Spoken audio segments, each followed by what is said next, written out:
આ સંસારમાં જે માણસ ભગવાન સૂર્યને અર્ઘ્ય આપે છે, નાનું બાળક જો ભગવાનને અર્ઘ્ય આપે તો એની વિદ્યામાં વૃદ્ધિ થાય છે, અને મોટો થયા પછી વ્યવસાય કરતો માણસ જો ભગવાન સૂર્યને અર્ઘ્ય આપે તો એની સંપત્તિમાં વૃદ્ધિ થાય છે. દરિદ્ર નથી થતો ક્યારે. ભોજ વંશનો રાજા સત્રાજીત હતો, સૂર્યનો ઉપાસક હતો, ભગવાન સૂર્યનો આરાધક હતો. અને એ સૂર્યના આરાધક સત્રાજીત, જો કે સત્રાજીત એકને નહીં, આ સંસારના દરેક લોકોને સૂર્યની આરાધના કરવી જોઈએ, સૂર્યની ઉપાસના કરવી જોઈએ, સૂર્યને અર્ઘ્ય પ્રદાન કરવો જોઈએ. અને સૂર્ય અર્ઘ્ય સિવાય બીજું કંઈ લેતાય નથી.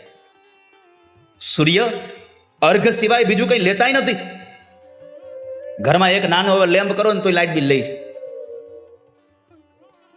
તો આ સંસારમાં આખી પૃથ્વીને જે પ્રજ્વલિત કરે છે એ એટલું જ ચાહે છે કે આ સંસારનો માણસ મને રોજ એક પાણીનો કળશ ચડાવે, મને એક અર્ઘ્ય પ્રદાન કરે. જો બની શકે, તમને પ્રાર્થના છે મારી કે આવતીકાલ સવારમાં વહેલા ઉઠીને, બપોર 12 વાગ્યે નહીં, સવારમાં ઉઠીને બ્રાહ્મણો પાસે તો ભગવાન સૂર્યનારાયણે અપેક્ષા ત્યાં સુધી રાખી છે કે બ્રહ્મ મુહૂર્તમાં મને એ બ્રહ્મ બાળક મને બ્રહ્મ મુહૂર્તમાં મને અર્ઘ્ય પ્રદાન કરે. સૂર્ય ઉદય પેલા જે અર્ઘ્ય આપવામાં આવે છે એ શ્રેષ્ઠ. હવે ઘણાને ખબર જ નથી સૂર્ય ઉગે કેટલા વાગે, કેમ કે હુવે જ 4:30-5 વાગ્યે. પછી એને થોડી ખબર હોય સૂર્ય કઈ બાજુ. એને ઉગતા સૂર્યને કોઈ જોયો નહીં હોય. કેટલા લોકોએ ઉગતા સૂર્યને જોયો છે? ડૂબતો સૂર્ય જેટલો મજા આપે છે ને એના કરતા વિશેષ આનંદ ઉગતો સૂર્ય આપે છે. યાદ રાખજો. તમને સનસેટ જોવાની બહુ ઈચ્છા થાય છે ને, પણ એના કરતા સૂર્ય ઉદયના સમય તમે નીકળો ઘરની બહાર અને જુઓ એક વખત, શું આકાશને એને કેસરી રંગનું બનાવ્યું હોય. તો બની શકે ને આપને અનુકૂળતા હોય તો આવતીકાલથી સવારમાં સૂર્યને એક અર્ઘ્ય પ્રદાન કરજો. તમારું સંતાન, તમારું બાળક જરા બુદ્ધિ એનામાં તમને એમ લાગતું હોય કે આને ભણવામાં બહુ ધ્યાન નથી પડતું આનું, તમારા બાળકને રોજ નિત્ય સૂર્યને એક ખાલી અર્ઘ્ય અપાવતો કરી દો. પછી તમારા બાળકની આભા જુઓ તમે. નિત્ય ખાલી એક માં એને હાથથી કળશ પકડાવીને સૂર્યને અર્ઘ્ય પ્રદાન કરાવે. ઓમ સૂર્યાય નમઃ. બસ બીજું કશું જોતું. આદિત્ય નમસ્કારમ યે કુર્વન્તિ દિને દિને જન્માંતર સહસ્રેષુ દારિદ્ર્યમ નોપજા. જુઓ સાંભળો, એ સાંભળો, જેને પૈસાની લાગી છે, સવારથી લઈને હાથ સુધી નકરું રેખડા જ કરો છો પૈસા માટે, સાંભળજો. જન્માંતર સહસ્રેષુ દારિદ્ર્યમ નોપજાયતે.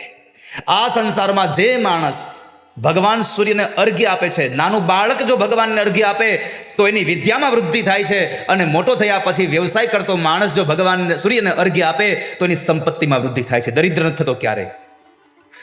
જન્માંતર સહસ્રેષુ, હજારો જન્મ સુધી એને દરિદ્રતા નથી ભોગવવી પડતી, જે ભગવાન સૂર્યનો ઉપાસક બને છે, જે સૂર્યની આરાધના કરતો જાય છે. સૂર્યની ઉપાસના કરશો. જો તમને અનુકૂળ આવે તો એ કળશની અંદર થોડું કંકુ પધરાવજો. ઘરમાં લાલ ફૂલ હોય તો લાલ ફૂલ પધરાવજો. પણ આમાંનું કશું જ ન હોય તો ખાલી પણ સ્વચ્છ પવિત્ર જળ લઈ અને ભગવાન સૂર્યને અર્ઘ્ય કરજો. પણ મેં કીધું એમ બને એટલું વહેલું. ભગવાન સૂર્યનો આરાધક હતો, અને એ ભગવાન સૂર્ય એના ઉપર એટલા બધા પ્રસન્ન થયા, એની ઉપાસનાથી ભગવાન એટલા રાજી થયા કે એ ભગવાન સૂર્યનારાયણે એ સત્રાજીત યાદવને સ્યમંતક નામનો મણિ પ્રદાન કર્યો છે. તે સ્યમંતક મણિ આપ્યો હતો. એ મણિ સામાન્ય નહીં હો, સ્વયં સૂર્ય જેવો પ્રકાશ ફેલાવે, અને સાથે એ સ્યમંતક મણિ રોજનું 8 ભાર સોનું આપે. કેટલું? દિવસ ઉગે ને 8 ભાર સોનું આપે રોજનું. આવો સ્યમંતક મણિ હતો. હવે તમને થાય 8 ભાર એટલે શું? એનું માપ બતાવ્યું છે. 20 તુલા એટલે 1 ભાર થાય. એટલે આવું રોજનું 8 ભાર આપતું. એટલે આમ ગણવા જાવ તો રોજનું 1.5 કિલો જેવું થયું. 20 તોલા એ 1 ભાર થાય તો 8 દુને 16, 1 કિલો અને 600 ગ્રામ. રોજનું 1 કિલો 600 ગ્રામ હોનું મળે. લ્યો, ક્યાં ભાવ પગાડ્યો અત્યારે તો ઘણું હોનું નામ લઈને ત્યાં આંખું ફાટી જાય છે. અને પાછું કેવું સોનાના ઘરેણા કરાવીને પાછા મૂકવાના લોકરમાં, પહેરવાના તો હોય નહીં. સોનું લેવાના પૈસા દેવાના, એને હાચવાના પૈસા દેવાના, અને એ ન પહેરવું તે દેવા જાવ ત્યારે એને વેચવાના પૈસા દેવાના પાછા. તો રોજનું 8 સોનું આપે એવો આ સમંતક મણી એકવાર સત્રાજીત પોતે પહેરી અને ભગવાન ઠાકોરજીની જે સભા દ્વારિકામાં હાલતી હતી એ સુધર્મા નામની સભામાં આવી પહોંચ્યો છે. કૃષ્ણ ભગવાન જે દ્વારિકામાં સભા ભરતા એ સભાનું નામ હતું સુધર્મા સભા. દેવ ભાગવત બતાવે છે, કૃષ્ણ મુચુ સમભ્યેત્ય સુધર્માયામ અવસ્થિતમ. પરમાત્મા સુધર્મા સભા ભરીને જે બેઠા હતા અને એ સભાની અંદર સત્રાજીત યાદવ બરાબર ચાલ્યો આવે છે તો સભાના લોકો કહેવા માંડ્યા, સૂર્ય આવ્યો, સૂર્ય આવ્યો, સૂર્ય આવ્યો. અને ત્યારે ભગવાને કીધું, સૂર્ય નહીં, સૂર્યએ આપેલી મણીને પહેરી અને સત્રાજીત આવે છે. આમ તમે લોભાઈ ન જાઓ. સૂર્ય જેટલો પ્રકાશ ફેલાવે એવી મણી જ્યારે એમને મળી હતી અને એ મણીના સમાચાર સાંભળી અનેક રાજા રાજીવો બધા એની પ્રશંસા કરવા માટે, એને જોવા માટે આવતા હતા. એમાં ભગવાન કૃષ્ણ પણ એક વખત ગયા અને કૃષ્ણ ભગવાને એટલી એ મણીના વખાણ કર્યા. પરમાત્માએ મણીના વખાણ કરતા કરતા કરતા, કેમ કે એ મણીનો એક ગુણ એ હતો, ન તત્ર મારી દુર્ભિક્ષમ નોપસર્ગ ભયમ કચિત યત્રાસ્તે સ મણિર નિત્યમ અષ્ટભાર સુવર્ણદ. મણીનો એકમાત્ર એનો એક ગુણ હતો, એ મણી જે જગ્યાએ રહે એ જગ્યામાં કોઈ પણ જગ્યાએ મહામારી ન આવે. ક્યાંથી આવે? રોજનું 1.5 કિલો હોનું આવે. કોઈ પણ જાતની મહામારી ન થાય, કોઈ પણ પ્રકારનો સંકટ ઉભો ન થાય, કોઈ પણ પ્રકારનો ભય ઉભો ન થાય, એવી મણી હતી. અને એ મણીને ધારણ કરીને આવેલો ભગવાન કૃષ્ણ જ્યારે એ મણીને જોવા માટે ગયા, ભગવાન કૃષ્ણએ મણીના બહુ વખાણ કર્યા. થોડો સમય વ્યતીત થયો અને એમાં એક વખતના સમયે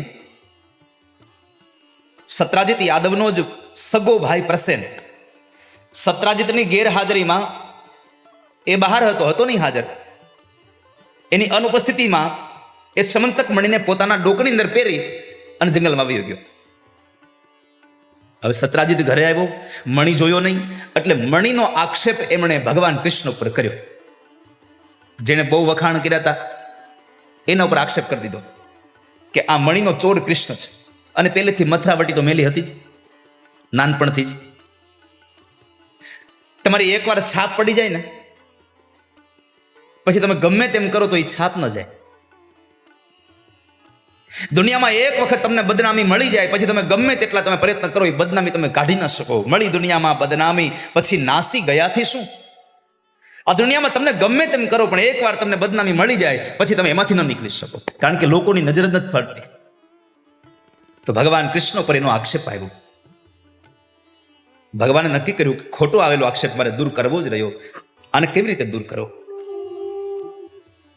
એટલે એને દૂર કરવા માટે ભગવાને નક્કી કર્યું, ચાલો મણીને શોધવા જવો છે. ભગવાન પોતાના સાથીઓને, સાથી મિત્રોને સાથે લઈ અને મણીને શોધવા માટે જાય છે.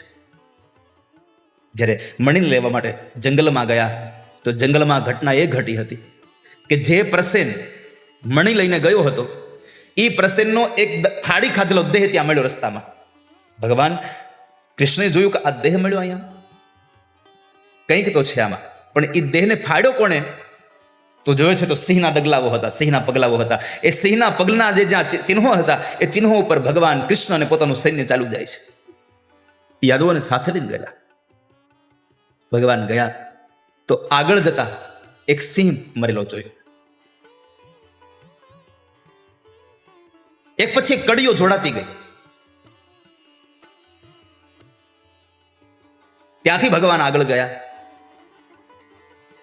તો એક ગુફાની અંદર બહુ મોટો પ્રકાશ ફેલાતો હતો. ભગવાન સમજી ગયા કે મણી અહીંયા છે. એટલે ભગવાને કહ્યું બધા જ પોતાના મિત્રોને કે તમે અહીંયા ઉભા રહો અને અહીંયા ઉભા રહી અને હું આવું એની રાહ જુઓ.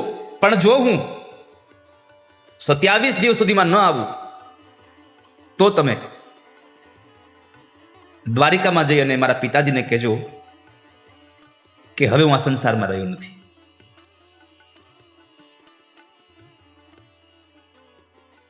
ભગવાન અંદર ગયા છે. ઘટના એવી હતી, પ્રસન્નને જે સિંહે માર્યો એ સિંહની દાઢની અંદર પેલો મણિ ફસાઈ ગયેલો. એમાં બરાબર જામવાન એ સિંહને મારી મણિ કાઢી અને પોતાના સંતાનોને એ રમવા માટે આપી દીધી. કારણ કે હીરાની પરખ તો અમતે ઝવેરી જાણે. શાકભાજીવાળાને હીરાનો ટુકડો આપી દો તો એને ખબર ન હોય, અને આપણને ખબર ન હોય ત્યાં સુધી આપણે એની કિંમત ન થાય. રાજસ્થાનમાં જયપુરમાં પેલો નીલમ પથ્થર, જ્યાં સુધી ખબર નહોતી ત્યાં સુધી પેપર ઉડી ન જાય એટલે ત્યાં મૂકતા હતા ટેબલ ઉપર. પણ જેવી ખબર પડી કે આ મણિ આ સામાન્ય પથ્થર નથી, પછી તો એની સુરક્ષા વધારી દેવામાં આવી. જ્યાં સુધી આ સંસારમાં ખબર ન હોય ત્યાં સુધી આપણને એની કિંમત થતી નથી. અહીંયા આગળ આ મણિ એ જામવાને રીચ પોતાના સંતાનોને આપી દીધું. સંતાનોને રમે છે. ભગવાન કૃષ્ણ બરાબર અંદર ગયા. અંદર એક અજાણ્યા માણસને જોયો એટલે જામવાનના સંતાનો એકદમ બૂમાબૂમ કરી મૂકે છે. એની પત્ની પણ બૂમાબૂમ કરે છે. એટલે એકદમ જામવાન આવે છે ને જામવાન અને ભગવાન કૃષ્ણનું યુદ્ધ થાય છે. દેવી ભાગવતમાં લખ્યું છે 27 દિવસ સુધી જામવાન સાથે પરમાત્મા લડ્યા છે. તો તમે કલ્પના કરો કે ભગવાન તો આટલા શક્તિશાળી છે, પણ એ ભગવાનને પણ જો 27 દિવસ સુધી એક રીછ સાથે યુદ્ધ કરવું પડ્યું હોય તો રીછમાં કેટલી તાકાત હશે. તો જામવાન સાથે ભગવાનનું 27 દિવસ યુદ્ધ થયું. અહીંયા ભગવાને કહ્યું હતું હું 27 દિવસમાં ના આવું તો ઘરે સમાચાર આપી દેજો. એટલે બે વ્યક્તિ આવી અને વસુદેવજી મહારાજને વાત કરી કે આવી ઘટના ઘટી છે. આખું દ્વારિકા શોકમગ્ન થઈ ગયું છે. દ્વારિકા આખું શોકમાં ગરકાવ થઈ ગયું. વસુદેવજી મહારાજ જેવા વસુદેવજી મહારાજ બ્રહ્મના પિતાને પણ ચહેરા ઉપર દુઃખની રેખાઓ ખેંચાઈ ગઈ. આ સંસારમાં બ્રહ્મના બાપને પણ જો પુત્ર જવાનું દુઃખ લાગતું હોય તો કાળા માથાના મનુષ્યને શું દુઃખ ન લાગે? સંશય જ નથી. આખું દ્વારિકા શોકમગ્ન બની ગયું. અને એવા સમયે કોઈ સદગુરુના શરણે જતું રહેવું. જ્યારે જીવનમાં દુઃખ આવે ત્યારે આ બે જ શરણ સ્વીકારવા, કાં તો ભગવાનનું શરણ સ્વીકાર લેવું અને કાં કોઈ સદગુરુનું શરણ સ્વીકારી લેવું. અને ત્યારે દેવર્ષિ નારદ ફરતા ફરતા દ્વારિકામાં આવ્યા છે. વસુદેવજી મહારાજ પાસે આવ્યા છે. વસુદેવજી મહારાજ ચિંતામાં ગરકાવ હતા. એટલે પૂછ્યું કે કેમ, શું થયું? કેમ તમે ચિંતામાં દેખાવ છો? શું થયું તમને? વસુદેવજી મહારાજે પોતાનો આખો પ્રસંગ કઈ બતાવ્યો કે કૃષ્ણ અહીંયાથી ગયા અને લોકોએ સમાચાર આપ્યા છે કૃષ્ણ રહ્યા નથી. હવે મને મારા સંતાન વગર નથી ગમતું. એક તો જન્મથી લઈ અને અમે કેટલા વર્ષો સુધી સંતાનથી અમે દૂર રહ્યા અને અત્યારે કૃષ્ણ પાછા જતા રહ્યા. આ પુત્ર વિયોગનું દુઃખ અમને બહુ દુઃખી કરી રહ્યું છે. હે દેવર્ષિ, અમે પ્રાર્થના કરીએ છીએ કૃષ્ણને મેળવવા શું કરવું જોઈએ? પુત્રની પ્રાપ્તિ થાય, ફરી પાછો મને મારો સંતાન મળે, એના માટે મારે શું કરવું જોઈએ? અને ત્યારે દેવર્ષિ નારદ કહે છે કે વસુદેવજી મહારાજ, તમારે જો કૃષ્ણની પ્રાપ્તિ કરવી હોય તો એક સાધન છે, મંત્ર. માં અંબિકા દેવીનું તમે આરાધન કરો. અને આ સંસારમાં સૌથી જો વધારે જલ્દી કોઈ પ્રસન્ન થનારું હોય તો માં જ. માં જલ્દી રાજી થઈ જાય છે. એટલે વસુદેવજી પ્રશ્ન કર્યો કે હે માં નારદજી, પેલા એ તો કહો આ દેવી કોણ છે? એની આરાધના કેવી રીતે થાય? યોગ્ય રીતે જો ઉપાસના કરવામાં ન આવે તો ફળ પ્રાપ્ત થાય નહીં. ભાગવતમાં કથા છે, પૂંસવન વ્રત કરવામાં આવ્યું. દેવોની માતા અદિતિએ માત્ર 12 દિવસ વ્રત કર્યું.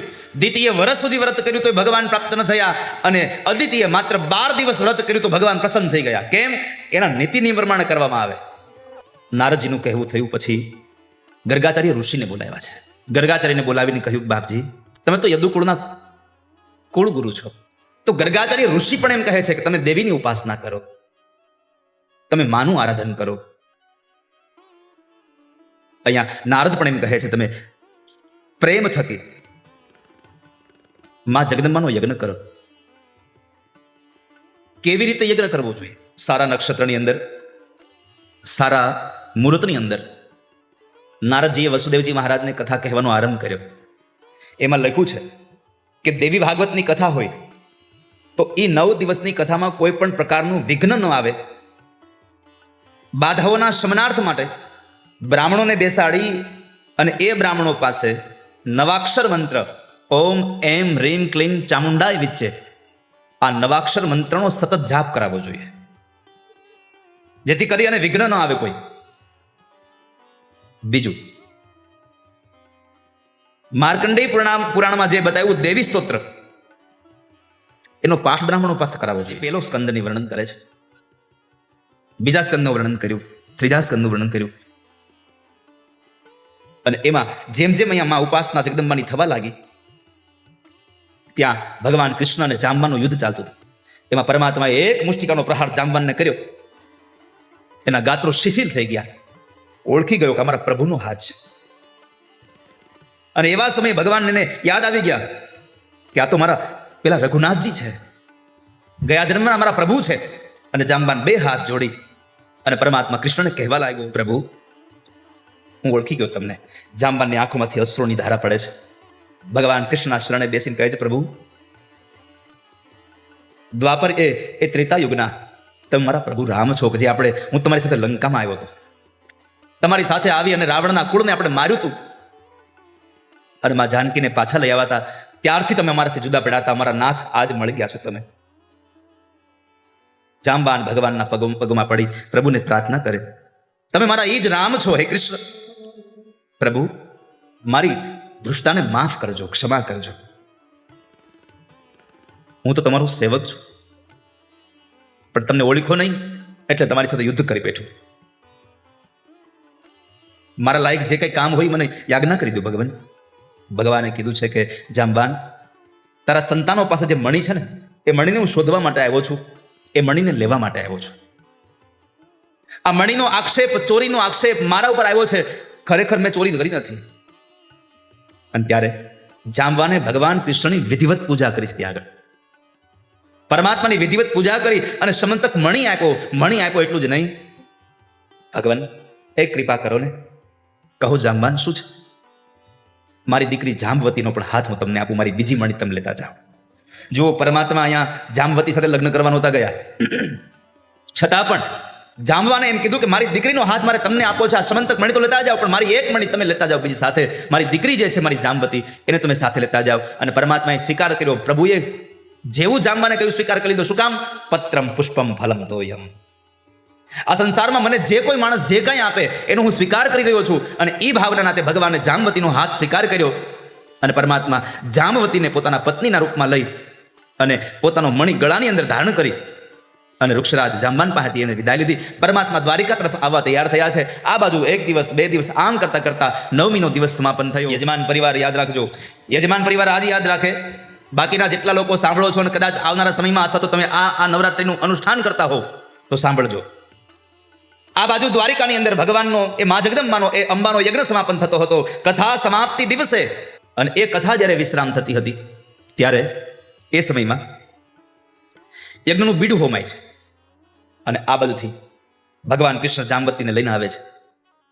પણ અંતિમ દિવસે ઉદાર હૃદય બનીને, વસુદેવ ઉદાર હૃદય બનીને સમાપ્તિના દિવસે સૌથી પહેલું કાર્ય કર્યું, બ્રાહ્મણોને ભોજન કરાવ્યું.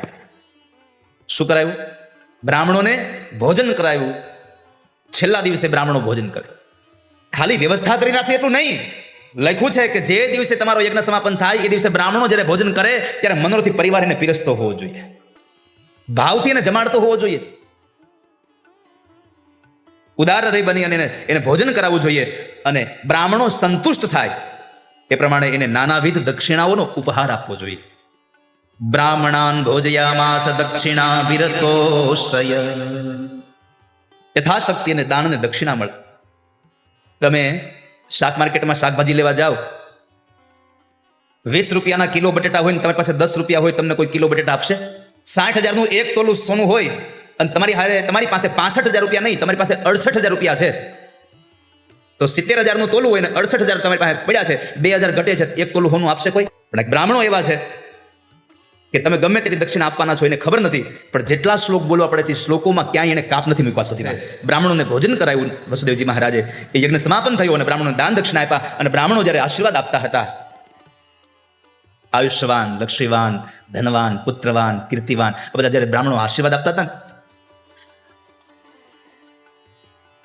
ત્યારે એવા સમયે ભગવાન કૃષ્ણ મણી અને જાંબવતી નામની પોતાની પત્નીને લઈ અને ઠાકોરજી હાલ આવે છે સામેથી.